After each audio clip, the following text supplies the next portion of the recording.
Bueno, vamos a empezar justamente haciendo metacognición. Vamos a empezar esta tarde preguntándonos o generándonos algunas preguntas que muy posiblemente nos hayamos hecho y que posiblemente no nos hayamos hecho. ¿Cómo aprenden nuestros estudiantes hoy? ¿Aprenderán de la misma forma que hace 10, 15, 5 o 3 años? ¿Qué hace la diferencia entre aprender para el momento y aprender para la vida? ¿Por qué mucho de lo que enseñamos o pretendemos que aprendan se olvida? ¿Son los estudiantes realmente conscientes de su aprendizaje? Bueno, pues hacer metacognición es justamente esto. Quienes ya abrieron sus memorias encontrarán allí en extenso esta conferencia y encontrarán que le he colocado un eslogan a la conferencia. La metacognición, la conciencia del aprendizaje.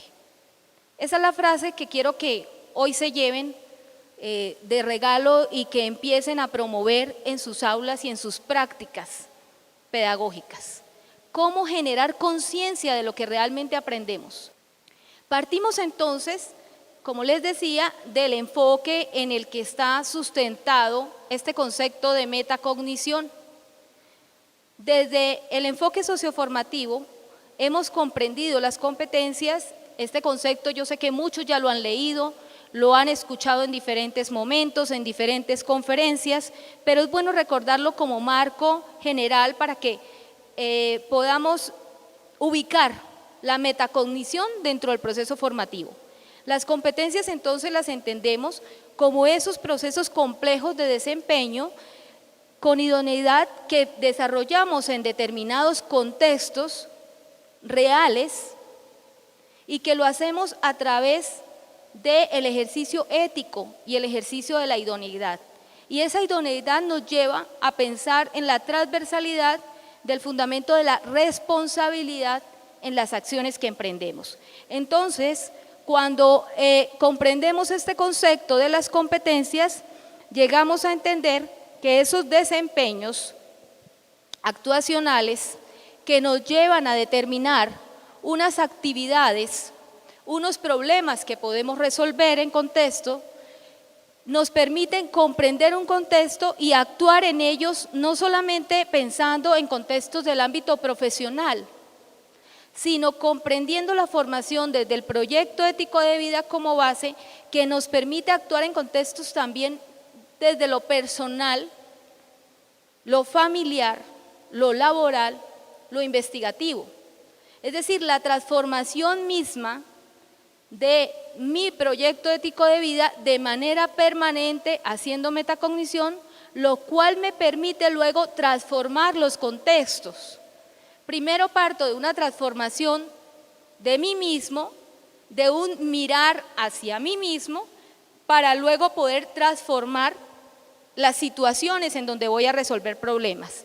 Y hacerlo lógicamente integrando esos saberes que también sabemos se articulan en la competencia, como son el saber ser, el saber conocer, el saber ser y el saber convivir. Cuando hablamos de competencias, integramos entonces procesos de pensamiento. Y cuando hablamos de procesos de pensamiento, sabemos que todos nosotros, no solamente los estudiantes y maestros, analizamos, sintetizamos, reflexionamos, hacemos todos esos procesos mentales que tienen que ver con el desarrollo de esa dimensión cognitiva. Entonces la metacognición no solamente tiene que ver con qué podemos hacer para mejorar los procesos de comprensión o de conocimiento, sino también actúa sobre las otras dos dimensiones. ¿Qué acciones podemos incorporar para que esa formación realmente sea integral y toque esa dimensión del ser, esa dimensión ética y socioafectiva? ¿Qué acciones podemos hacer e implementar en la didáctica que nos permitan trabajar esa dimensión actuacional, esa dimensión del hacer, de llegar a la práctica. Entonces la metacognición es esa base que está implícita y debe estar implícita en todas esas dimensiones. Nos permite abordar cada dimensión si desarrollamos una didáctica pertinente a la hora de hacer el abordaje del aprendizaje en nuestras aulas. Esas estrategias metacognitivas, como les decía, no solamente van encaminadas al saber conocer o al conocimiento, deben apoyar e ir encaminadas también a desarrollar la metaatención, la metamemoria y la metacomprensión. Cuando logramos desarrollar estos procesos, pues lógicamente la posibilidad de llevar a la acción lo que sabemos, lo que conocemos, va a ser mucho más fácil. Es decir, nuestra mente opera tan rápido que en una actuación lo primero que hacemos es lo que más tenemos incorporado en nosotros, sea una actuación desde lo emocional, desde lo práctico o desde lo conceptual. Pero lo primero que viene a nosotros o la manera como actuamos es con lo que tenemos apropiado. Ese es el concepto de comprender realmente, apropiarse de. Y la comprensión, pues lógicamente permea esas estrategias metacognitivas para que se dé entonces esos aprendizajes autónomos y autorregulados que hoy en día necesitamos. ¿Qué tan significante puede ser para los estudiantes lo que hacemos en la clase? A veces puede ser muy significante para nosotros, que ya caminamos un tiempo en el camino y consideramos que lo deben saber lo que estamos enseñando porque les va a ser útil en su vida. Lo que pasa es que nunca les dejamos saber a ellos para qué les va a ser útil. No lo alcanzan a comprender, no lo alcanzan a sentir, no lo saben vivir y por eso no tiene significado para ellos. Entonces muchas veces pues debemos procurar, más que pensar en lo que nosotros queremos enseñar, es en lo que ellos requieren aprender y cómo lo aprenden, de qué manera lo aprenden. La analogía de las planas para aprender a escribir nos puede suceder en muchas cosas.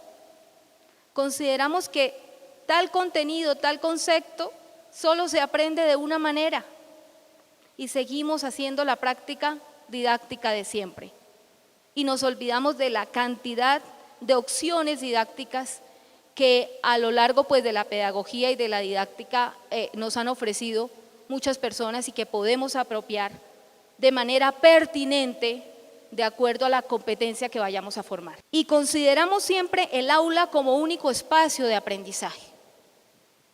Y nos olvidamos que hoy en día podemos hacer del aprendizaje un espacio mucho más amplio, donde esté implícito no solo el trabajo en el aula, sino que a partir de diferentes escenarios el estudiante puede aprender de una manera mucho más significativa y apropiar esas competencias en sus prácticas. Tenemos la web, las tecnologías de la información y la comunicación, que no voy a profundizar allí porque sé que es el tema que va a trabajar mi compañero de panel. El contexto laboral como un espacio de intervención, de práctica, un ambiente de aprendizaje que sé que les refirió ayer en su conferencia mi gran amigo, el profesor Antonio Rial. La comunidad, el mundo y en la región. ¿Cuánto abordamos los problemas regionales para plantear soluciones? ¿O solamente abordamos los problemas para pues hacer la crítica y mencionar que está el problema? Pero no llegamos a que planteemos soluciones realmente prácticas, operativas, que desde los diversos niveles de formación de nuestros muchachos podamos implementar con ellos y que hagamos de la educación esa transformación que realmente desde que fue creada requiere desarrollar en la sociedad. Luego, si vamos a hacer una intervención, lo que hacemos es planificar Entonces, cuando planificamos, hacemos una reflexión de esa actuación, definiendo unos criterios de lo que vamos a hacer y preveemos lo que pueda pasar en el camino. Cuando ejecutamos, debemos reflexionar sobre cómo está desarrollándose el proyecto, la intervención, la resolución del problema, la tarea. Si quieren, no lo vean tan grande como pensar en un proyecto de intervención comunitaria o en un proyecto de intervención social o en un proyecto de intervención empresarial. Véanlo como una sencilla tarea de clase y piensen en estas fases, cómo a la vez que el estudiante va desarrollando su actividad, va llevando esta secuencia de pasos, que muchas veces y con seguridad lo hemos hecho, pero no lo hemos hecho explícito. O practicamos algunas de ellas, otras no. El evaluar, por ejemplo, que es la siguiente fase, es ir haciendo la reflexión de autoevaluación de mi propio desempeño, planteando acciones de mejora. La autoevaluación no puede quedarse solamente en el reconocimiento de lo que falló, de lo que no logré, sino en cuáles van a ser esas acciones de mejora que voy a incorporar para lograrlo, para alcanzar esa competencia o para desarrollar esa tarea. El reforzar. Es importante también no solamente autoevaluar las dificultades o detectar las dificultades, sino también decirnos qué tan bien lo estamos haciendo.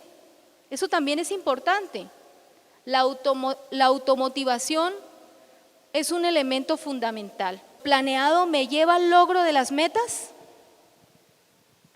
Esto es ir haciendo seguimiento continuo. Proponemos una tarea al principio del semestre a veces y no le hacemos seguimiento durante el proceso. Les decimos a los muchachos, al final del semestre usted debe entregar este proyecto o este trabajo. Pues llegan trabajos de muchas formas elaborados, algunos simplemente copiados la noche anterior, sin haber hecho un proceso realmente de elaboración durante el tiempo que usted como profesor consideró le iba a tomar al estudiante. Y por eso lo dejó al principio del semestre, no lo dejó 3 noches antes, porque era para que lo hiciera durante el proceso. Pero ¿cuánto hemos hecho seguimiento a esas metas? ¿Cuánto conocemos lo que va pasando con ese proceso? Cuando llegamos a la evaluación de la ejecución, al final ya del resultado, preguntamos y nos preguntamos, ¿qué aspectos logré y qué debo seguir mejorando? ¿O la evaluación se sigue limitando, así hayamos incorporado un enfoque competencias, así hayamos transformado la didáctica, la evaluación se sigue convirtiendo en las mismas pruebas de toda la vida, que entregan al final una nota, pero que no nos permiten saber qué aprendimos y qué necesitamos seguir aprendiendo?